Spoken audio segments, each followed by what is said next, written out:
This place rejected everyone. But only S ranks were allowed to enter it. Forbidden dungeon. So said the protagonist. Many adventurers had disappeared from it without a trace. Naturally, he was no exception either. A few days earlier, it was in the S rank group's base of the future plan. The commander was giving orders to the assistant. He asked what was. It turned out they were having some problems with the new girl. She can't carry the load, but claimed to be capable of doing so. The leader of the group, Gataha, asked former swordsman Gil what he would order him to do with it. Gil pondered before answering. He suggested that he stop bullying. Jill is here to keep order.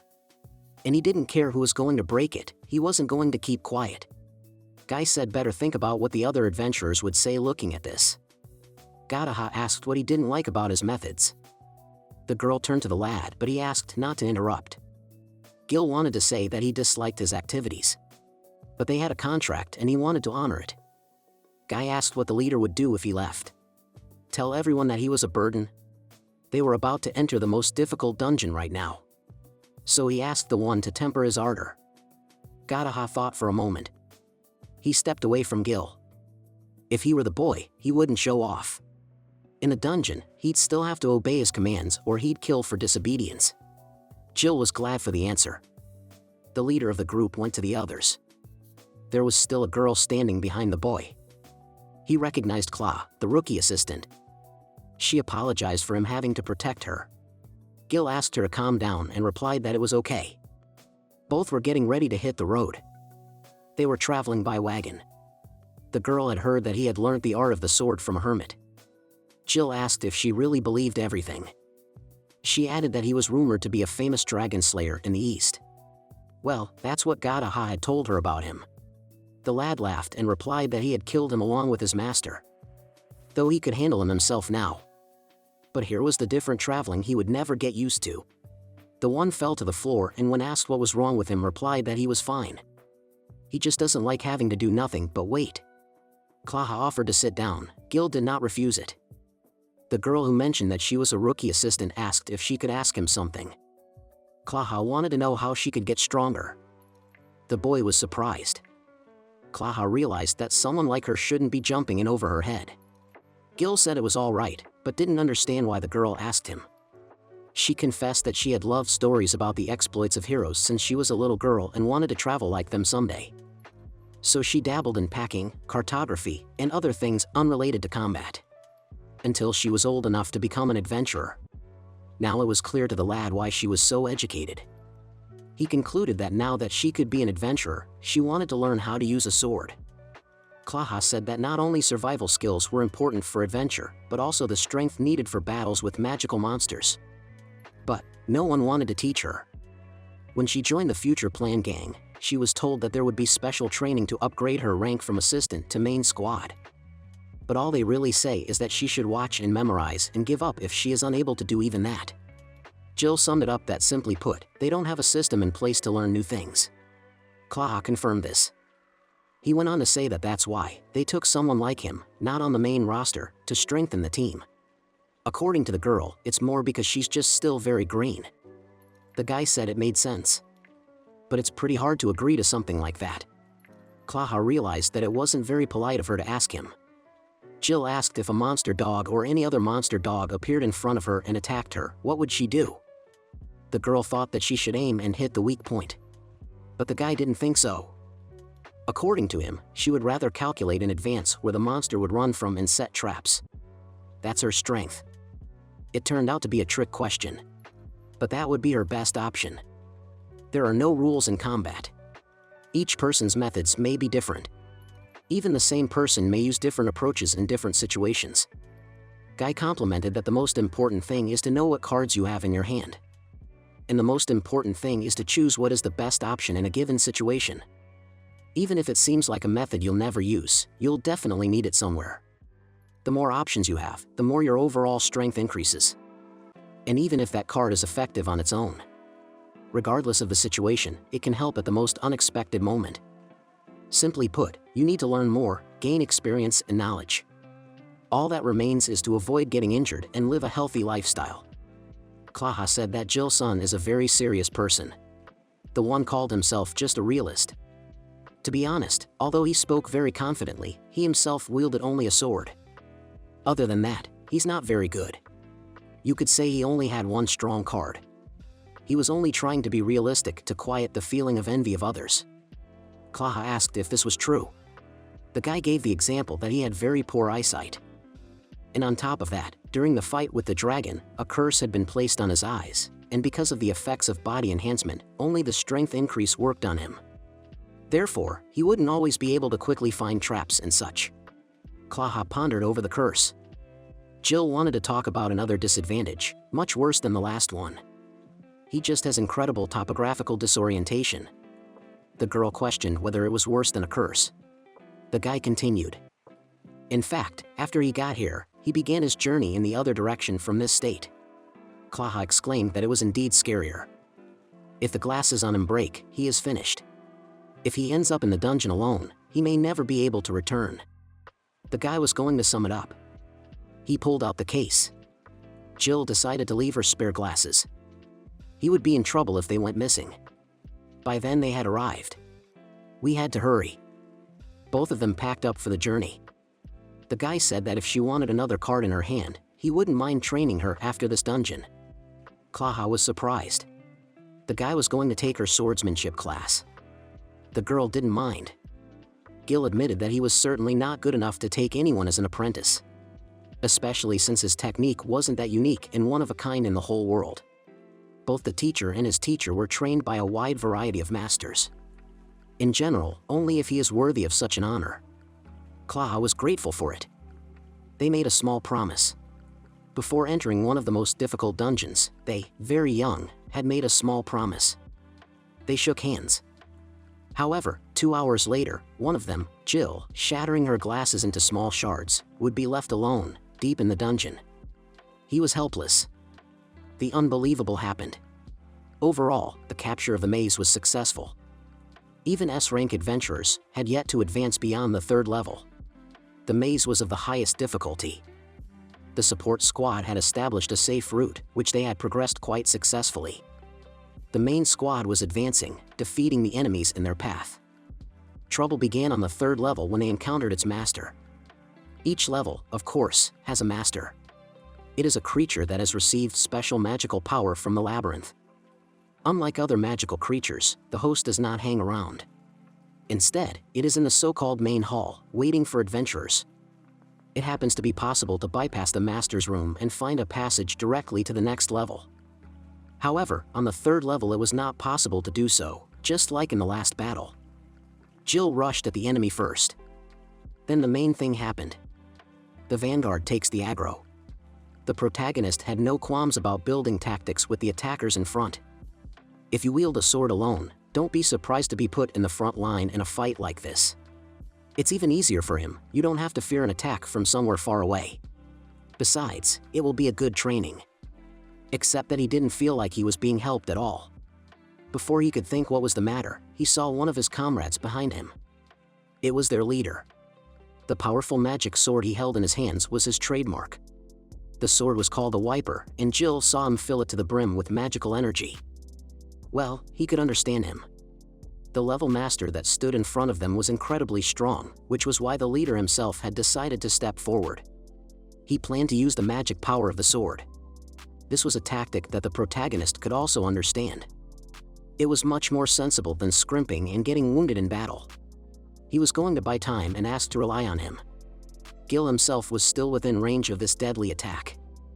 He thought about waiting to leave her. Suddenly there was a flash as black as pitch. The boy realized he wouldn't have time to dodge. Before him and the leader was the wide maw of the host. The result was a tremendous explosion. It blew a large hole in the floor. At first, the protagonist felt as if the ground had been knocked out from under his feet, and then, he felt himself in free fall. Turning his head, he saw the level master flying down beside him in a comradely manner. However, resolutely the guy said that he was not his comrade. After all, he had just tried to kill him. Except he wouldn't let him. Jill will muster all his will and fight fiercely. And now he's come to his senses. The boy plopped down right on top of the monster. He thought over the fact that the level master is strong. He wouldn't be able to climb up here. Jill thought back to the leader. He wouldn't forget this for him. The protagonist didn't understand how he thought of it. How anyone could even think of attacking while he was there. He would never understand. However, there was a hunch. After all, they had quarreled shortly before the performance. He thought that because of such a small indiscretion, they tried to kill him with a stab in the back. The boy was about to go back and take revenge on the leader. Suddenly he stopped. He wondered how he would get back. Gil remembered his comrades. Never mind Godaha, there were some decent people in the group. Kuraha, for example. The protagonist realized that there was no one else besides her. He hoped that she would get him out. If he was lucky, a long rope would be lowered down.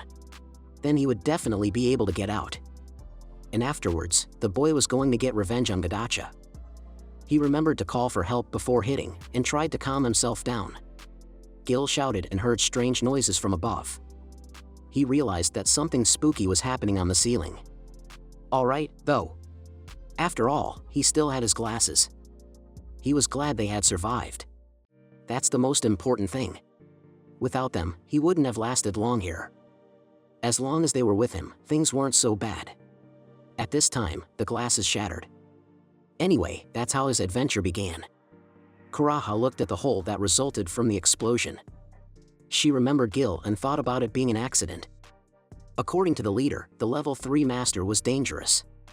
Magical emission was their trump card. Without it, it would be much more difficult for them. He ordered a retreat. The girl asked if he wanted to leave Gil. She didn't understand why it was even necessary to use magic discharge in that situation. It was clear that the blow would come at Gil. The guy held his own with his master more than decently. Godaha is an experienced warrior, he couldn't help but realize that. She assumed that he did it on purpose. The leader grabbed her by the neck. He immediately threw the girl to the ground. Toth asked what would happen if he did it on purpose. Jill is just an endorsement. All they can do is brag and get in the way. Kuraha was going to file a complaint with the guild. It was considered an attack by a guild member from behind. According to Article 9 Paragraph 5 of the Guild Code, this would result in the revocation of adventurer status. In addition, it was an attempt to flee the scene in the labyrinth to avoid responsibility for aggressive behavior. And if intent is present, it is even punishable by law. Kuraha complimented that it is pointless to justify oneself, there are witnesses. The one asked where. The girl was surprised. All the participants were on the leader's side. They pretended as if nothing had happened. Godaka said that since she liked to hang in the clouds, others should not spoil their lives. He ordered everyone to leave. She realized there was nothing she could do. Not even to reach out her hand. A man approached her and helped her up. He didn't want her to be alone. People like her don't live long alone. Kuraha recognized Holland. She asked him why they had done so. He replied that Godaha was everything to them. There is only one S-rank troop in their country. Spoil his mood, you can forget about the labyrinth. The girl asked if it was only because of this. It turned out that it was.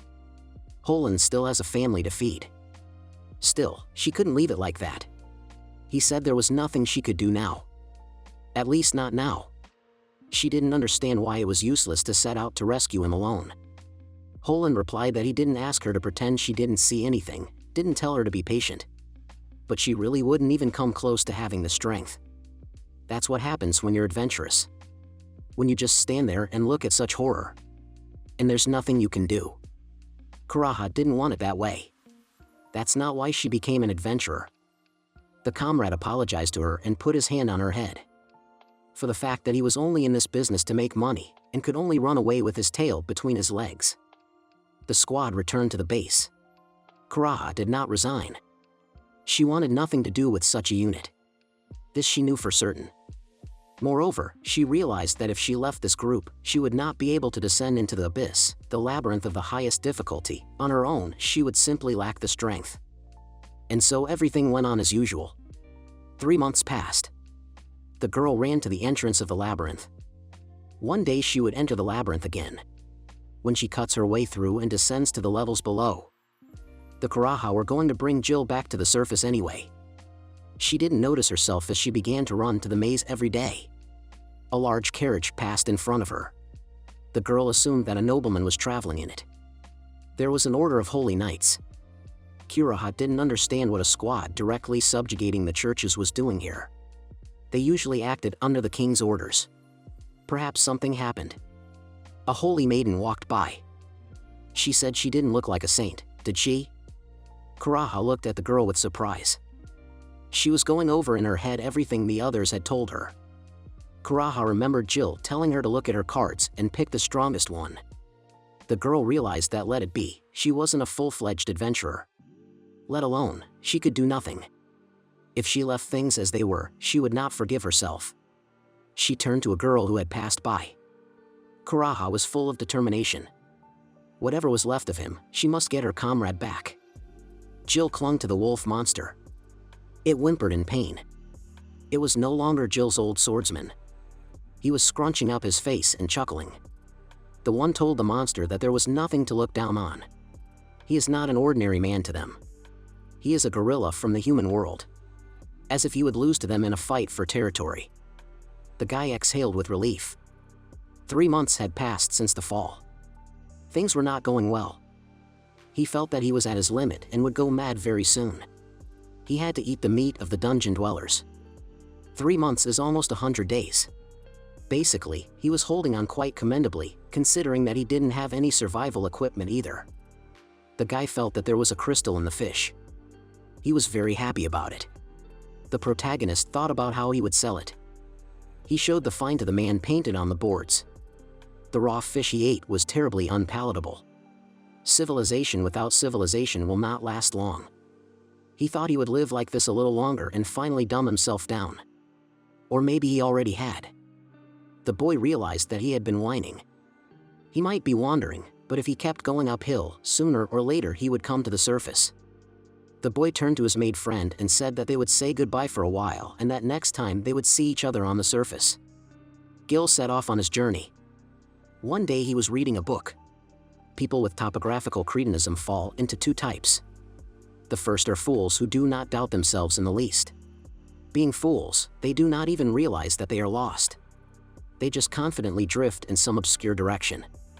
The second are the insecure ones. These succumb to panic because of constant thoughts like, am I lost? And even if they were on the right path, they start darting back and forth and still get lost. Apparently, he was one of the latter. Even during training with his mentor, it was like that. If he didn't understand something, he kept asking questions. In the end, when he once again asked something, he suggested that he open a school of logic and laughed. Afterwards, he remembered this joke time and time again. Yes, Jill belonged to the latter. If you panic, you get more lost. But he had faith that he would not get lost again. The boy stopped. He realized that his expectations had failed him. The protagonist hesitated again. He decided to go a little further and decide there. Unfortunately, our protagonist can convince himself all he wants. But in fact he belongs to the first type. Simply put, he's a fool. That's why he stepped on the button, forgetting to be careful. Caught in the simplest mistake. He was hit by a wave. The guy made it to dry land. He realized what a clever trap it was. Gil thought there was someone up ahead. After all, the trap is set to lure one here.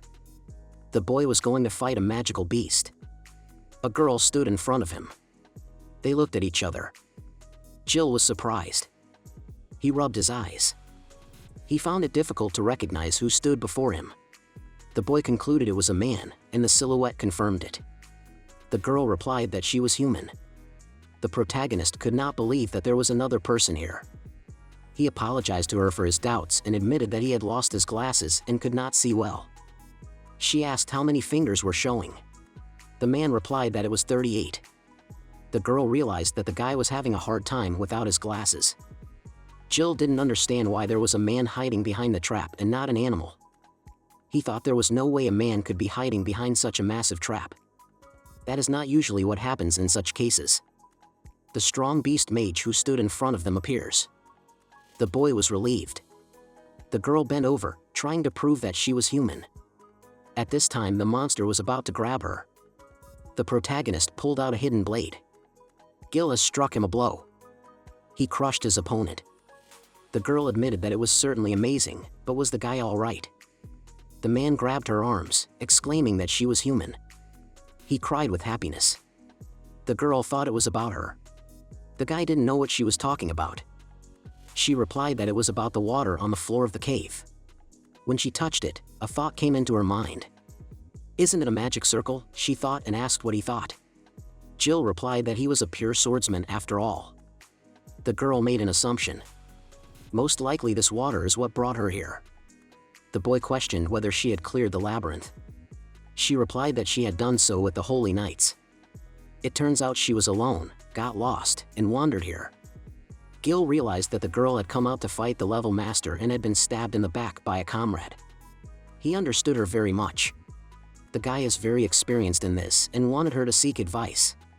The stranger didn't understand what he was talking about and replied that it wasn't about that. The girl thought she had just fallen into a trap and it had moved her.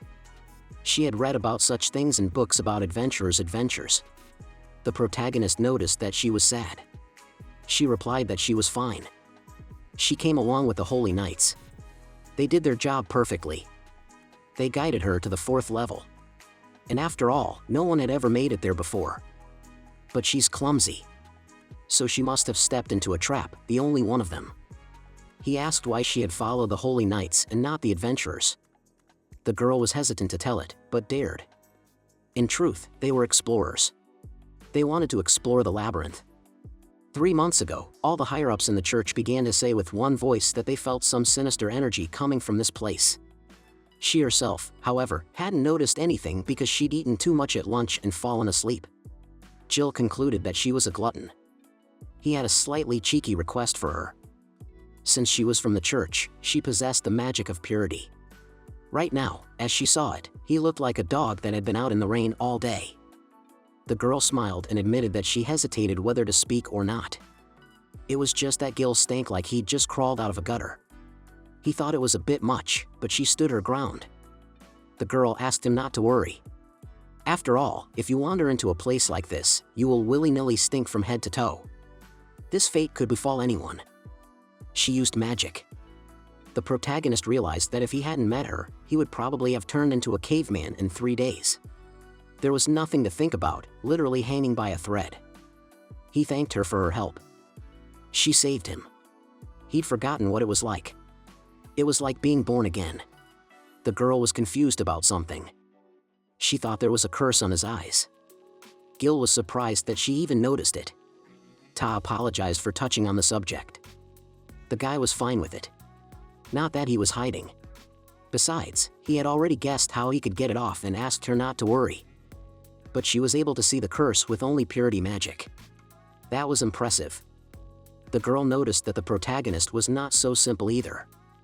This monster is very strong, and he defeated it with one blow. He's probably stronger than the Holy Knight. The one said that he had nothing else to rely on. 2 monster fish appeared behind the stranger. The boy reacted quickly. He instantly killed 2 opponents at once.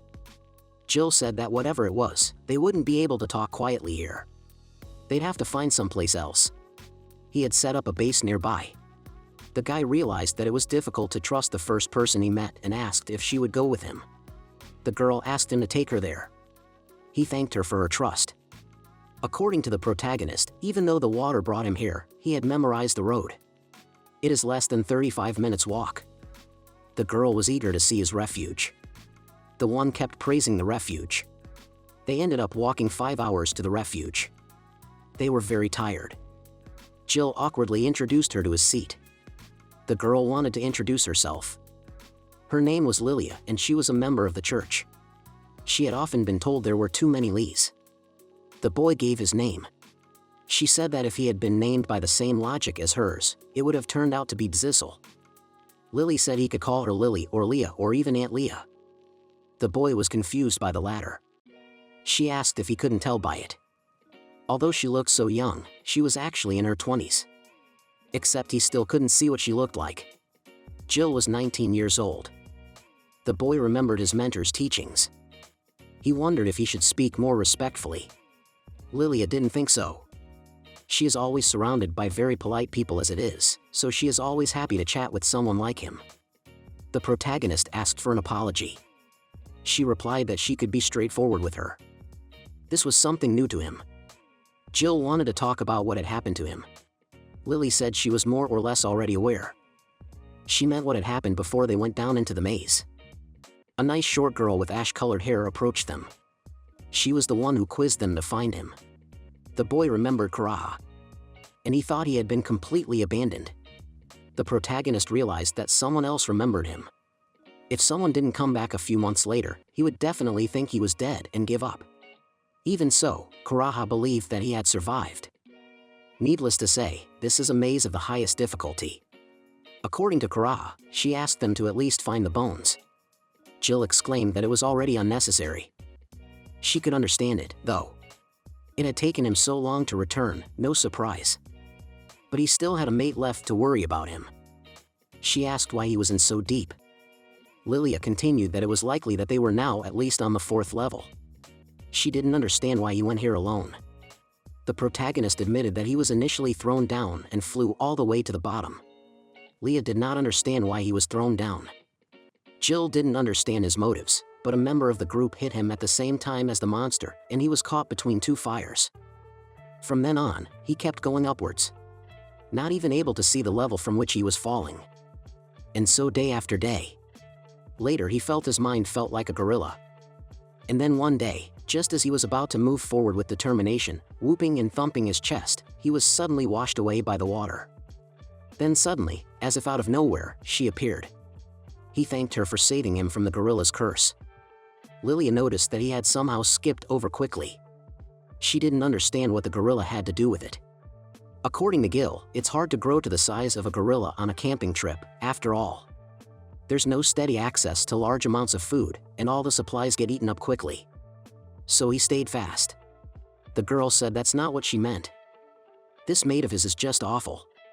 Here we'll go back and give him a good beating. She told him not to worry, for she would go with him. Jill thought about how it was a little early for her to be an ant. The boy said that he had originally fallen off very deep. It must have been 3 months since then. The protagonist thought that sooner or later it would be possible to get back up. Lilia concluded that they should keep trying to go up. She asked if he realized that there was still a level master left. The one knew this and fell silent. The girl questioned what was wrong with him. The main monster was right in front of them. They could not defeat him. Jill had already found his way to the next level. However, his path was blocked by. He got stuck there a few days ago and still can't get through. This monster is stronger than the guy. Although it would be more correct to say that the monster is not strong, but monstrously hard. The protagonist couldn't hit because he couldn't see any weaknesses.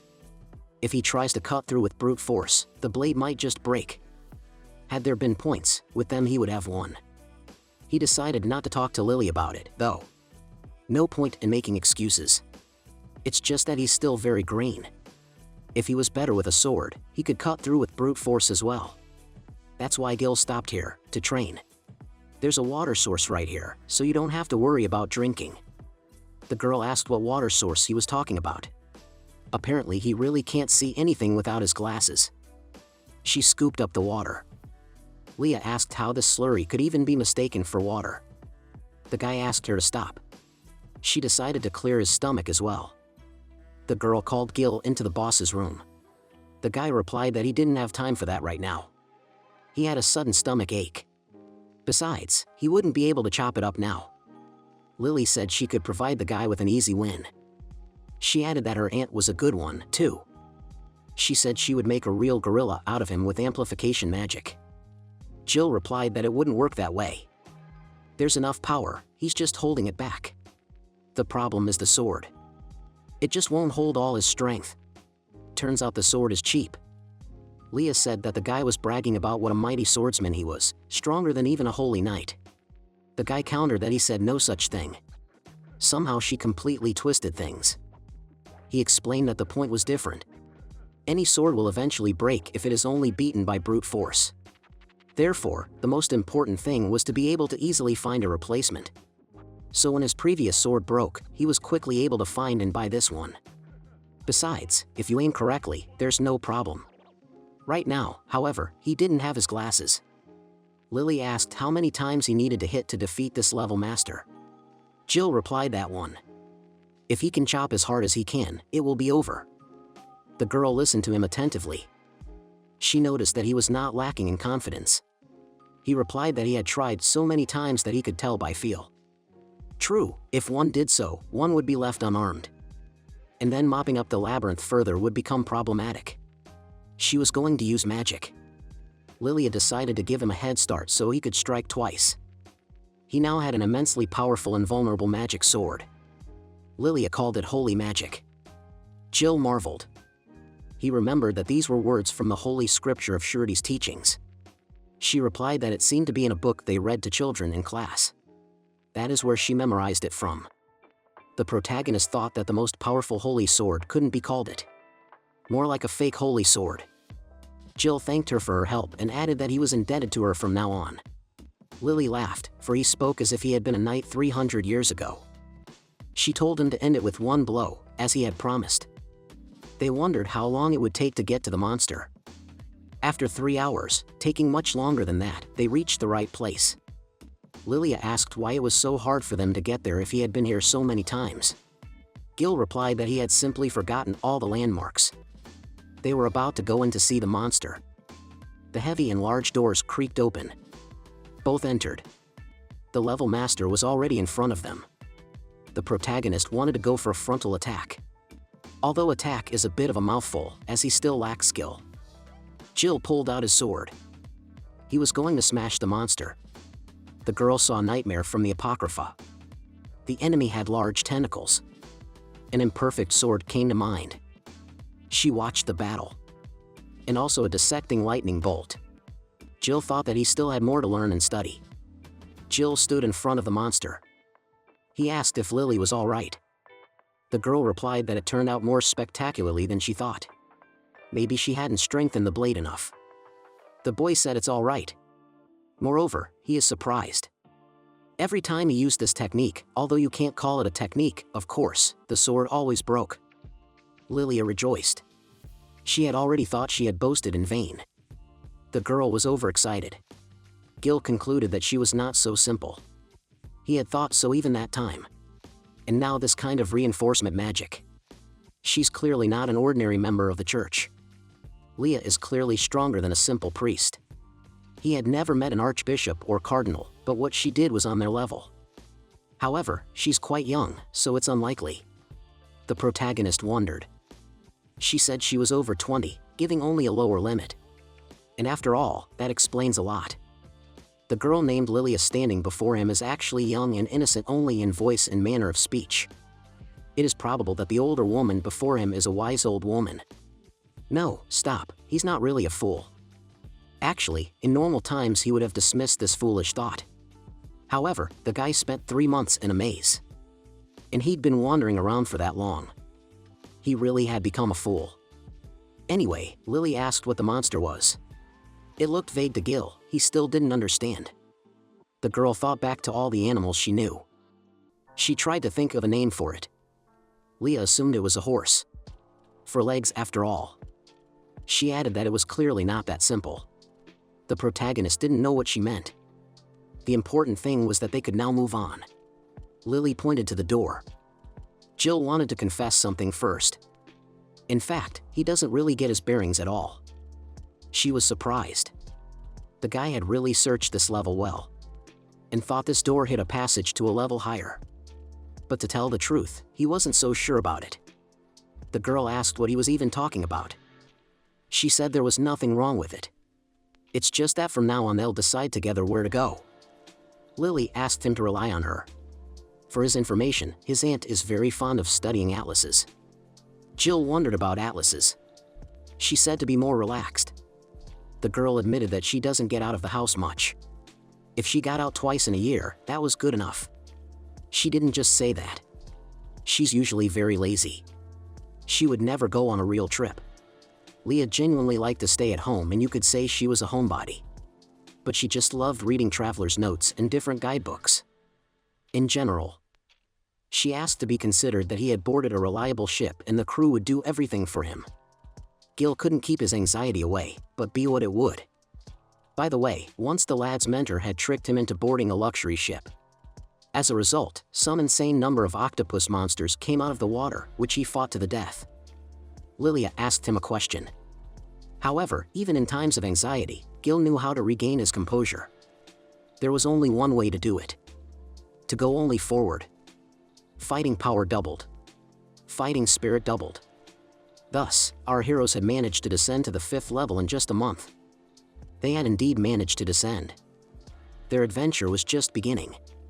They were walking through a cave. Jill was dragging Lily in a sled. There was no way they could get to the surface. She asked how the boy was feeling and if she was heavy. He said he was fine. It was a good workout. She thought that as heavy. The protagonist said that it wasn't really a workout at all. He could directly feel himself getting weaker by the second. Leah confirmed this. And yet, she thought, they're probably going up. The maze is so deep. The girl wondered how the Holy Knights were doing.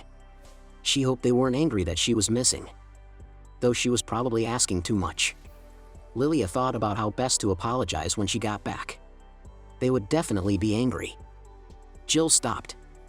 He hesitated. Guy didn't know if he might be imagining things, of course, but wasn't it about time they admitted? She asked what, exactly? The protagonist exhaled. He reckoned they were lost. Jill was confused. He knew, of course, that he had traveled a great distance when he was thrown off the 3rd level. But he didn't think he had traveled that far. Any way you look at it, he couldn't have fallen so deep that he hadn't come to the surface in 4 whole months. The girl tried to object. Gil knew it was hard to admit mistakes. It was painfully unpleasant for him to do so, too. However, they must admit them. It is quite possible that they have been going down the wrong path like crazy, at a frantic pace all along. Leah asked if he didn't know. Those who are bad at orienteering fall into 2 types. She smiled. The first type are those who are really going the wrong way. But this is not about them. Jill asked why. Lily replied that it was simple. They always chose the road based on intuition alone. However, they had the same opinions. Jill made sure that they always coincided. She went on to say that it could not be that 2 people at once choose the wrong path all the time. The likelihood that both have topographical cretinism is negligible. Guy was beginning to doubt that, too. The probability might be negligible, but they'd fallen right into it. There's also a second type of person who doesn't get their bearings. Those who initially follow the right path, but halfway through start to have doubts, and end up taking a wrong turn. Jill realized that they had almost done that now. Leah said that that's the way it is with almost anything, just go all the way and it will work out. Guy asked what would happen if they got to the end and found nothing. The girl spread her hands. In that case, they would make sure there was nothing there and just turn back. The protagonist closed his eyes. A monster came out from behind them. The girl said that something appeared there and broke her sled. Jill pondered her words. They are not even 100% true. But 100,000. In the meantime, the guy crushed the monster. He concluded that she was absolutely right. They had already gone through a total of 120 levels. If they turned back now, none of this would make sense. The girl asked if Jill felt better, and he did. The protagonist realized a lot of things thanks to the teacher Lilia. It is immediately obvious that she is older and more experienced. Leah laughed and told him to study while she was alive. Her laughter rang through the cave. There was a fork in the road in front of them again.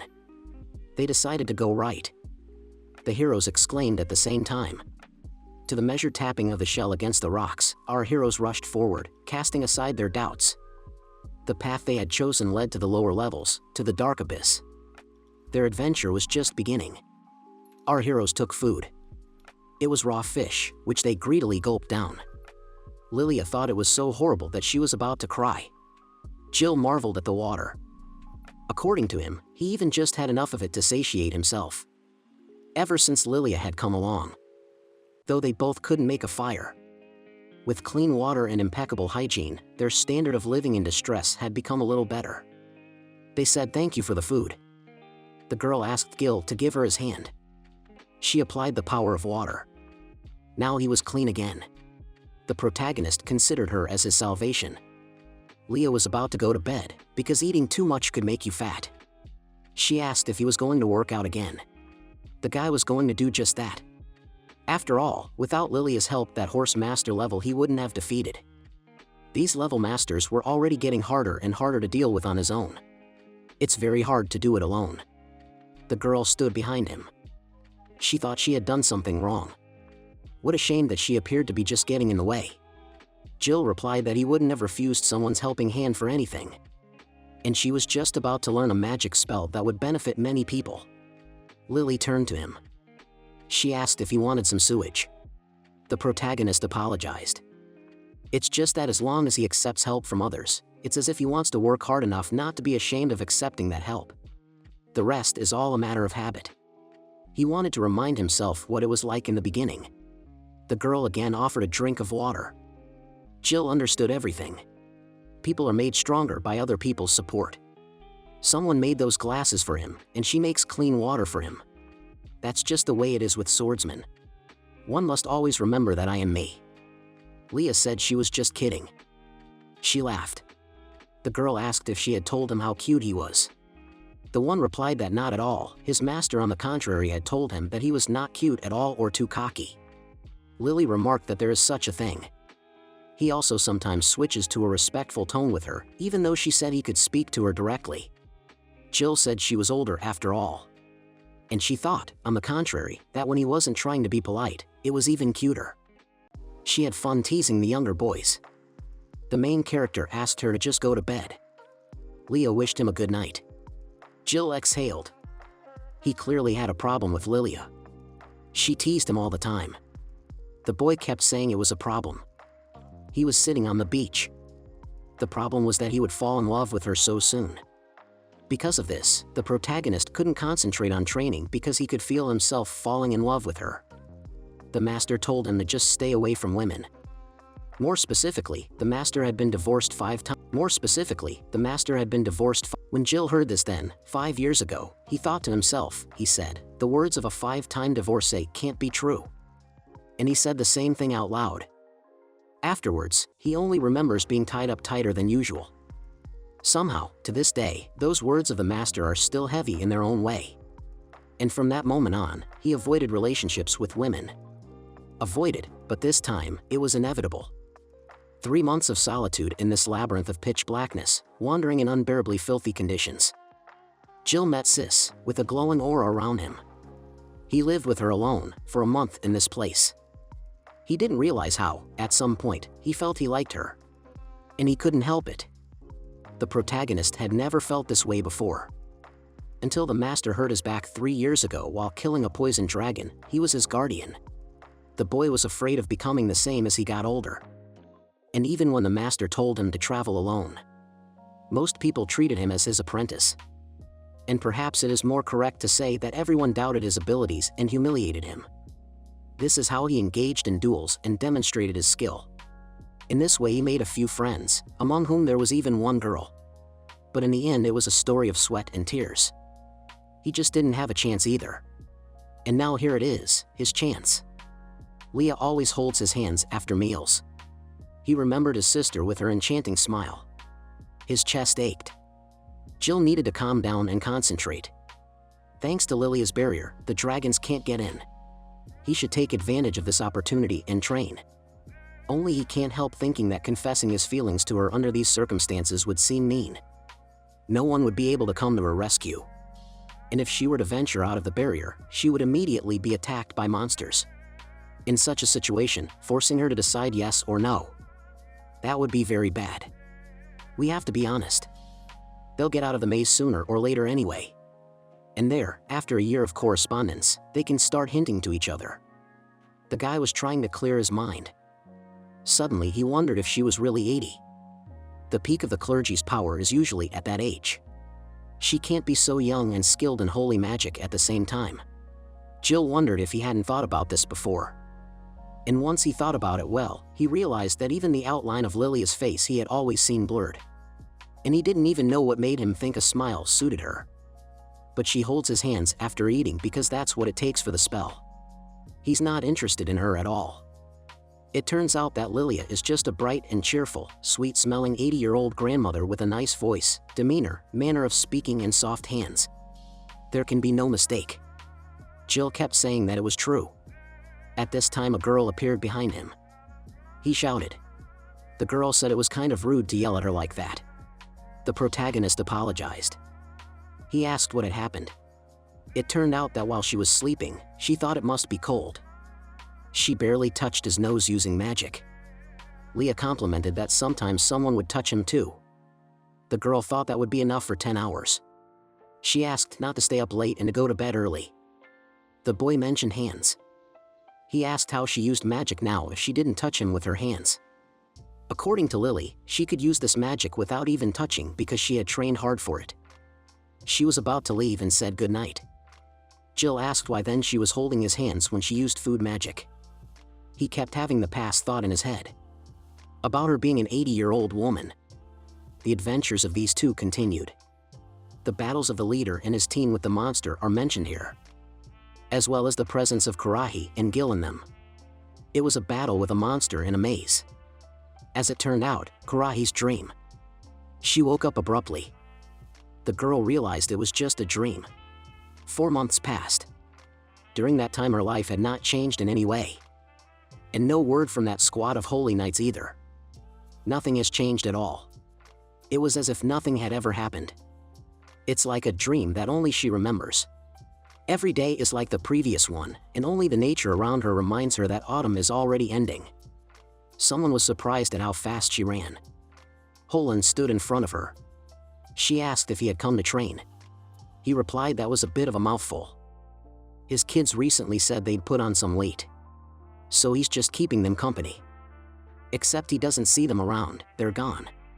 They left him about halfway down the road and he didn't notice. That's how he got here. The girl stretched herself. Holland yawned lazily on the bench. He noticed that she had warmed up nicely.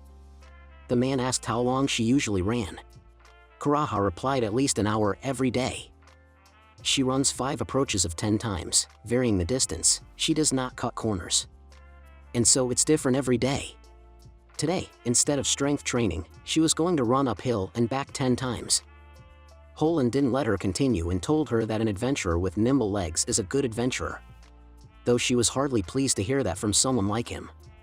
The girl did not understand what he was saying. She wanted to confess. He told her to watch that her body didn't fall apart under such strain.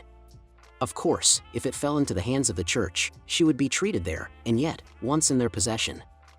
No matter how skilled an adventurer you are. Speak of the devil. In front of them were wagons belonging to the church. According to Holland, not that this is anything surprising. The day for the followers of the church always starts early. From the very morning the common people, are taken care of. The girl was in agreement with this. He had a different version. Maybe they eventually found out about everything. Both of them wondered. Holland went on to say that those luxury wagons were not often seen on these streets at all. And they had been noticed about a month ago. He himself could not escape the feeling that they did not then present themselves as ministers of the church. At this point he stammered. Aren't they just knights who came to the labyrinth? So also the church has knights. Generally speaking, they don't seem to be those who are involved in risky matters, along the lines of preventing the resurrection of a chaos ruler and the like. Well, he's already fantasizing, I guess. Karaha, for what it's worth, hoped for them. There's no way it's going to affect. She wanted to say something to Holland, but at that moment he had already been caught up and left. They claimed it was the father who was too fast. The girl was left alone with her thoughts. Lately she could not shake off her fear of all that was light and right. Holland turned round and looked at her. Karaha had the feeling that everything in the world had lost all meaning. She looked in his direction. That one said he was talking nonsense now. She must put all her efforts into training. Who's got it, but she'll make it. At least compared to him, she will be a first-class adventurer. Karaha promised to try her best.